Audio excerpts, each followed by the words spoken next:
வணக்கம். இன்றைக்கி ஒரு டேஸ்ட்டான சிக்கன் குருமா தான் செய்ய போகிறேன் நான்.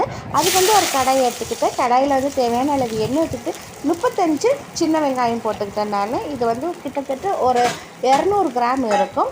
அதுக்கப்புறம் நான் ஒரு டீஸ்பூன் சோம்பு, கிராம்பு ஒரு 4, பட்டை ஒரு சின்ன துண்டு பட்டை ஒரு 3, அப்புறம் 3 ஏலக்காய் போட்டு நல்லா லைட்டாக வதக்கிக்கோங்க. இது ரொம்ப வதக்கிடக்கூடாது, நான் இல்லைன்னா அந்த டேஸ்ட் நம்மளுக்கு அது கிடைக்காது. சரிங்களா? இப்போ இந்த வெங்காயம்லாம் நல்லா லைட்டாக வதங்கின அப்புறம் அடுப்பு சிம்மில் வச்சுக்கிட்டேன் நான். ஏன்னா மசாலா ஆட் பண்ண போகிறேன்.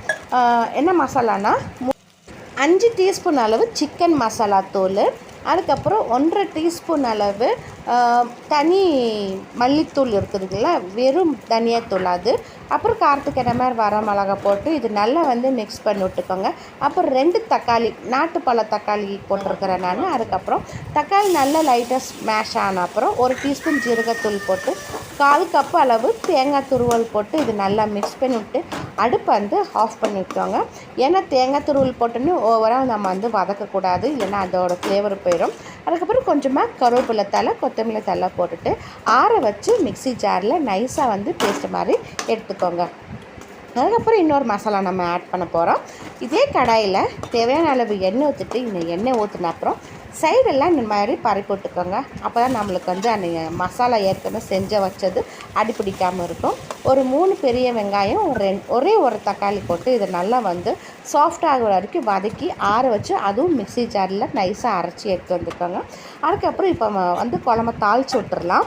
இதே கடாயில் ஒரு கொஞ்சமாக எண்ணெய் ஊற்றாமல் கொஞ்சம் தாராளமாக எண்ணெய் ஊற்றிக்கோங்க. எண்ணெய் ஊற்றினோடனே அதே மாதிரி ஸ்ப்ரெட் பண்ணி விட்டுட்டு பட்டை, ஏலக்காய், கிராம்பு, பிரிஞ்சி எல்லாம் போட்டு தாளிச்சிக்கோங்க. அதுக்கப்புறம் 2 டீஸ்பூன் இஞ்சி பூண்டு பேஸ்ட்டும் போட்டு பச்சாசனை போகிற வரைக்கும் நல்லா வதக்கிக்கோங்க. இஞ்சி பூண்டு பேஸ்ட்டு பச்சாசனை போகிற வதக்கிட்டு நம்ம சிக்கன் எடுத்துக்கிறோம். 1 கிலோ சிக்கன்னு ஒரு 1/2 டீஸ்பூன் அளவு மஞ்சத்தூள் போட்டு நல்லா மிக்ஸ் பண்ணி விட்டு மூடி போட்டு ஒரு 10 நிமிஷம் கழித்து பாருங்கள். சூப்பராக தண்ணிலாம் வெளியே விட்டு சூப்பராக நம்மளுக்கு கறி நல்லா வெந்து வந்திருக்கும். இப்போ இந்த ஸ்டேஜில் ஒரே ஒரு teaspoon Kashmir red chilli powder சேர்த்துட்டு நல்லா மிக்ஸ் பண்ணி விட்டுட்டு நல்லா ஒரு 10 நிமிஷம் மூடி போட்டு பாருங்கள். சூப்பராக நம்மளுக்கு அந்த கலரெல்லாம் நம்ம சிக்கனில் நம்மளுக்கு நல்லா செட் ஆகி சூப்பராக நம்மளுக்கு கிடைக்கும். அதுக்கப்புறம் நம்ம அரைச்சி வச்ச வெறும் வெங்காயம் தக்காளியும் போட்டு அந்த பேஸ்ட்டும் போட்டு நல்லா மிக்ஸ் பண்ணி விட்டுட்டு ஒரு 10 நிமிஷம் மூடி போட்டு நல்லா கொதிக்க விடுங்க.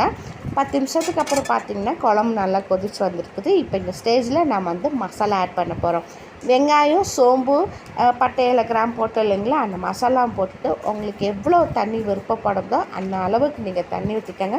நான் கொஞ்சம் ஹோட்டல் ஸ்டைலில் நல்ல கெட்டியான குருமா நான் செய்ய போகிறேன். அதனால் நான் கொஞ்சமாக ஒரு 2 கிளாஸ் அளவாக தண்ணி ஊற்றிட்டு கொதிக்க வச்சு எடுத்துக்கிட்டு இறக்கும் போது சூப்பரான கொத்தமல்லி தழை போட்டு எடுத்திங்கன்னா நம்மளுக்கு ரொம்ப டேஸ்டான சிக்கன் குருமா ரெடி ஆயிடுச்சு. பார்க்குறவே சூப்பராக இருக்குது பாருங்கள். இந்த காம்பினேஷனுக்கு ஒரு பரோட்டா இருந்துச்சுன்னா அப்படி பிச்சு போட்டு சாப்பிட்டோம்னா அப்படி இருக்குங்க சாப்பிட்றதுக்கு. ட்ரை பண்ணி பார்த்து எனக்கு கண்டிப்பாக கமெண்ட்டில் சொல்லுங்கள். தேங்க்யூ ஃபார் வாட்சிங்.